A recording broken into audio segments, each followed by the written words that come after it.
अब जो है लास्ट टॉपिक रह गया है पैराथायरॉयड का, विच इज़ पैराथायरॉयड कार्सिनोमा। ठीक है, पैराथायरॉयड कार्सिनोमा वैसे याद रखें रेयर और एग्रेसिव कैंसर होता है पैराथायरॉयड ग्लैंड का, जो 1% of the cases of primary hyper parathyroidism भी बनता है। ठीक है, इसकी इटियोलॉजी और जेनेटिक्स में इसने बताया है कि एग्जैक्ट कॉज तो इसका अनक्लियर है, लेकिन इसमें कुछ सेवरल कॉन्ट्रीब्यूटिंग फैक्टर्स होते हैं। अब इसकी इटियोलॉजी और जेनेटिक्स वैसे कॉज अनक्लियर है, लेकिन कुछ जो है वो सेवरल कॉन्ट्रीब्यूटिंग फैक्टर्स में इन्होंने बताया है कि इन्वायरमेंटल में जैसे पहले अगर नेक की रेडिएशन हुई हो, ये एक नॉन रिस्क फैक्टर है इसका।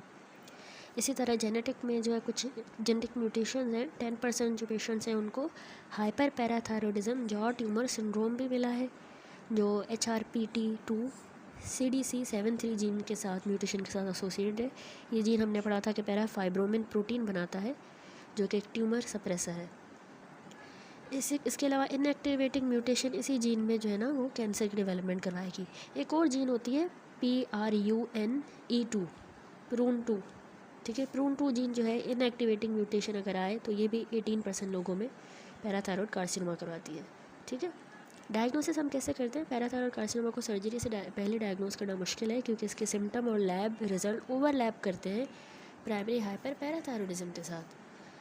तो इसीलिए कुछ लेकिन फीचर्स जो हाईली सजेस्टेड है कैंसर के, उसमें अगर पेशेंट को अर्लियर ऑनसेट हो, यानी इसको जो है हम ऑफन डायग्नोस करते हैं about a decade earlier than the benign primary hyperparathyroidism. ठीक है, तब ये डायग्नोस हो जाता है डिकेड पहले। दूसरा, अगर जो है इक्वल जेंडर प्रिवेलेंस, यानी unlike the benign primary hyper parathyroidism women में ज़्यादा कॉमन था, लेकिन ये जो कार्सिनोमा है पैराथायरॉयड का, ये दोनों जेंडर्स में इक्वली होता है। इसके अलावा पेशेंट्स ज़्यादा लाइकली होते हैं to be symptomatic at the presentation, symptom ज़्यादा होंगे। मास भी मिलता है 36 से 52% पेशेंट में हमें मास मिलेगा, नेक मास कार्सिनोमा में, लेकिन लेस देन 5% को बिनाइन एडिनोमा होगा। इसके अलावा एग्जेजरेटेड इसमें बायोकेमिकल एब्नॉर्मलिटी मिलती है, यानी ब्लड कैल्शियम और पैराथायरॉयड बहुत ज़्यादा हाई होंगे बनस्बत बिनाइन केसेस के। कैल्शियम लेवल कितना होगा? 37.5 से 3.97 मिलीमोल पर लीटर। और इस कार्सिनोमा में पैराथायरॉयड के लेवल 5 to 10 टाइम्स ज़्यादा होंगे नॉर्मल रेंज के। तो इतना ज़्यादा एग्जेजरेटेड बायोकेमिकल एब्नॉर्मलिटीज़ जो है वो कार्सिनोमा को इंडिकेट करती है। ट्रीटमेंट देखिए, पैराथायरॉयड कार्सिनोमा में जो मेन कॉज ऑफ डेथ होता है वैसे कार्सिनोमा का, वो इसमें जो अनकंट्रोल्ड हाइपर कैल्सीमिया हो रही है, ठीक है, टोटल कैल्शियम भी देखिए कितना बढ़ रहा है, तो उसकी वजह से डेथ होती है। सर्जरी इसमें प्राइमरी ट्रीटमेंट होता है। हमने जो है कंप्लीट एन ब्लॉक रिसेक्शन करना होता है, ये हमारा गोल है ट्यूमर का। एन ब्लॉक रिसेक्शन करेंगे और सराउंडिंग टिश्यू को, थायरॉयड लोब भी उसी साइड का निकाल देंगे, और सेंट्रल नेक डायसेक्शन भी करेंगे।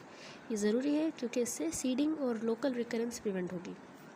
दूसरा, एडजुवेंट थेरेपी, कीमोथेरेपी, उससे जो है कोई सर्वाइवल बेनिफिट नहीं शो हुआ।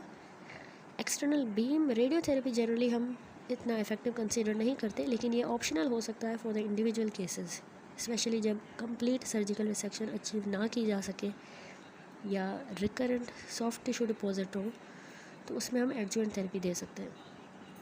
हिस्टोलॉजिकल कन्फर्मेशन में इसने समझाया है इसकी हिस्टोलॉजिकल डायग्नोसिस चैलेंजिंग होती है।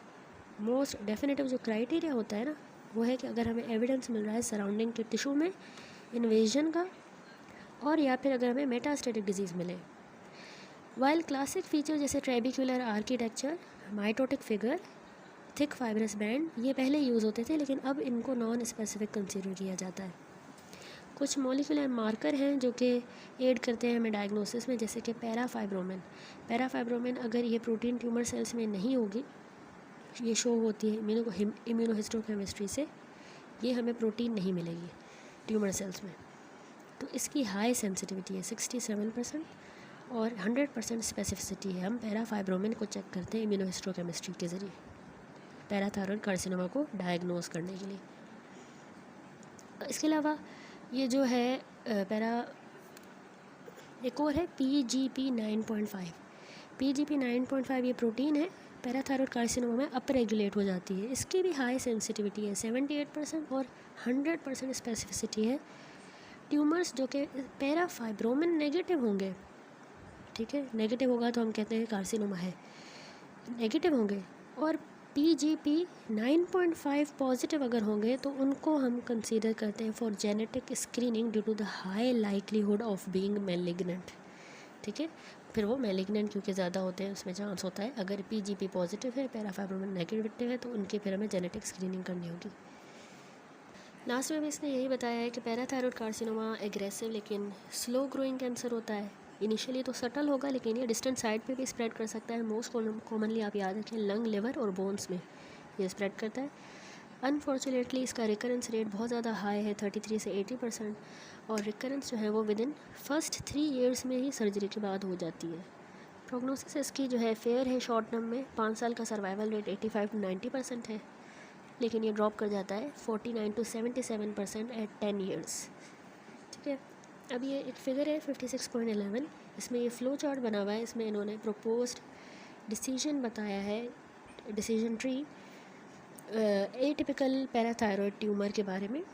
उसको उसने कैटेगराइज किया है based on the staining for 2 specific protein.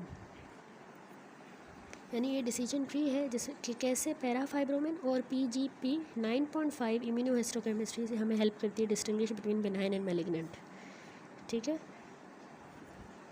इसने एटिपिकल पैराथायरॉयड ट्यूमर को कैटेगराइज किया है 2 स्पेसिफिक प्रोटीन के बेसिस पे, पैराफाइब्रोमिन और PGP 9.5। देखिए, अगर पैराफाइब्रोमिन नेगेटिव है, ठीक है, अगर ट्यूमर सेल्स पैराफाइब्रोमिन से स्टेन नहीं हो रहे तो उसमें ये इंडिकेट करता है हाई रिस्क ऑफ मैलिग्नेंसी, क्योंकि parathyroid carcinoma is often associated with a mutation that inactivates the gene producing this tumour suppressor protein. ठीक है, हमें लैक ऑफ फाइब्रोमिन मिलता है, पैराफाइब्रोमिन नहीं मिलता, नेगेटिव मिलता है, तो उसमें मैलिग्नेंसी का रिस्क ज़्यादा होता है। ठीक है, PGP 9.5 पॉजिटिव, जब पैराफाइब्रोमिन नेगेटिव है लेकिन PGP 9.5 पॉजिटिव है तो उसमें ज़्यादा लाइक्लीहुड है कैंसर का। ठीक है, उसको कार्सिनोमा यानी हम मैलिग्नेंट कंसीडर करते हैं। लेकिन अगर ऐसा एटिपिकल पैराथायरॉयड ट्यूमर है जो कि पैराफाइब्रोमिन पॉजिटिव है, इसका स्टेन होगा, स्टेन फॉर पैराफाइब्रोमिन इज़ पॉजिटिव, तो इसमें लो रिस्क होता है मैलिग्नेंसी का। ठीक है, क्योंकि इसमें हमें ये ट्यूमर सप्रेसर प्रोटीन मिल रही है। लेकिन इसका अगर PGP 9.5 नेगेटिव आता है तो कंफर्म हो गया कि लो रिस्क है मैलिग्नेंसी का। ठीक है, हाई रिस्क मैलिग्नेंसी कब होगा?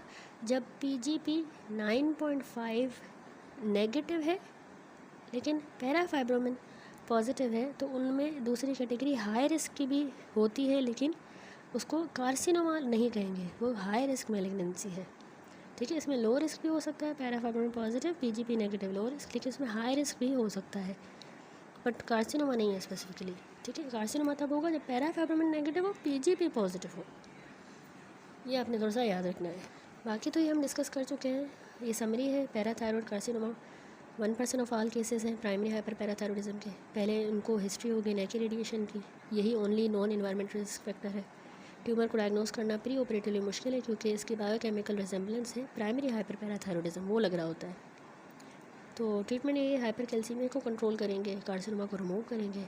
मेन स्टे ऑफ सर्जरी जो है प्राइमरी प्रेजेंटेशन का सर्जरी है एंड लोकली रिकरेंट डिजीज़ का कंप्लीट रिसेक्शन ट्यूमर की हम अवॉइड करेंगे, वरना जो है स्पिलेज हो सकता है in the white is vital in preventing seeding and thus recurrent disease.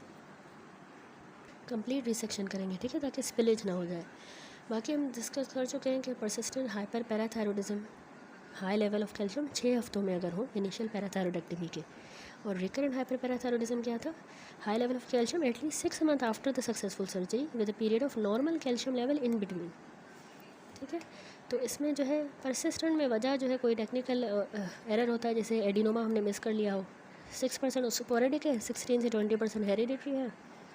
Imaging हम रिपीट करवाएंगे, मेडिस्टेनम वगैरह की, सिस्टम भी स्कैन करेंगे, अल्ट्रासाउंड 4T CT स्कैन उसको ढूंढेंगे, और रीऑपरेशन स्ट्रेट फॉरवर्ड हो सकता है, लेकिन रिकरेंट लेरेंजल नर्व डैमेज हो सकती है, परमानेंट हाइपोकैल्सीमिया, ये इनकी कॉम्प्लिकेशन हायर है अगर एक्सटेंसिव डाइसेक्शन हमने परफॉर्म की ड्यूरिंग द फर्स्ट सर्जरी।